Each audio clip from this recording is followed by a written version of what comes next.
තිලකරත්න දිල්ෂාන් කියලා කියන්නේ ශ්‍රී ලංකාවෙන් බිහිවුණු විශිෂ්ටතම ක්‍රීඩකයන් අතර අතිවිශිෂ්ට ක්‍රිකට් ක්‍රීඩකයෙක්. දිල්ෂාන් 1999 දී තමයි මුල්ම වරට ජාතික ක්‍රිකට් කණ්ඩායම නියෝජනය කරන්නේ.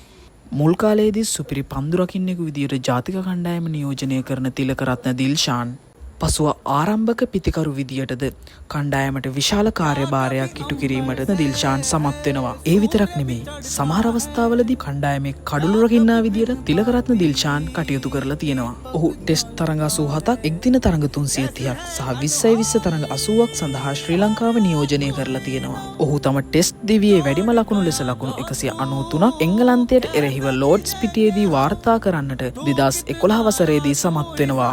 එක්දින පිටියේ වැඩිම ලකුණු විදියට ලකුණු 161ක් බංග්ලාදේශයට එරෙහිව වාර්තා කරනවා. 20/20 තරඟ රටාවේද ඉහළ දස්කම් පෙන්වූ ඔහු තම ඉහළම ලකුණු ලෙස ලකුණු 104ක් ඕස්ට්‍රේලියාවට එරෙහිව වාර්තා කරන්නට සමත් වෙනවා. ක්‍රිකට් ක්‍රීඩාවට බිහිවුණු විශිෂ්ට පහරක් තමයි ඩිල් ස්කූප් කියලා කියන්නේ.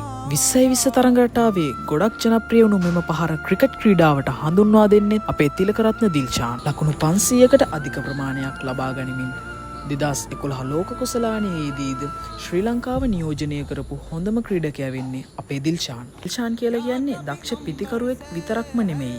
ඔහු දක්ෂ පන්දු රකින්නෙක් සහ පන්දු යවන්නෙක් විදියට කටයුතු කරලා තියෙනවා. ඕෆ් ස්පින් එහෙමත් නැත්නම් පිටදඟ පන්දුවෙන් තිලකරත්න දිල්ෂාන් ලබාගත් කඩළු සංඛ්‍යාව කඩළු 100කට අධිකයි. පන්දු රැකීමේදීද ඉහළ දස්කම් පෙන්වූ ඔහු දුවද්දී දවා ගැනීම සහ උඩ පන්දු රැක ගැනීම සඳහා විශිෂ්ට දක්ෂතාවයක් පෙන්වුවා. දිල්ෂාන් කියන්නේ ශ්‍රී ලංකා ක්‍රිකට් කණ්ඩායමේ නායකත්වය පවා දරපු දක්ෂ ක්‍රීඩකයෙක්.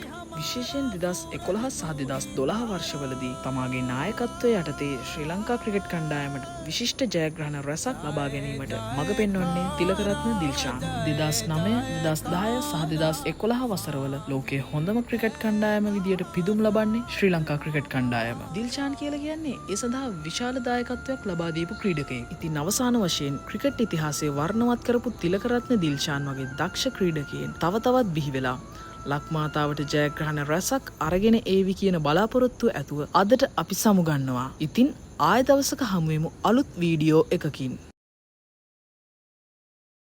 क्या कभी अंबर से है सूर्य भी चढ़ता है, क्या कभी बिन बाती दीपक जलता है, कैसे है अनहोनी हर आतुईनो छोड़ गया जो तू, कैसे जिएंगे हम, तू कितना रा, तू ही सहारा, तू जग सारा, तू ही हमारा सूरज, तू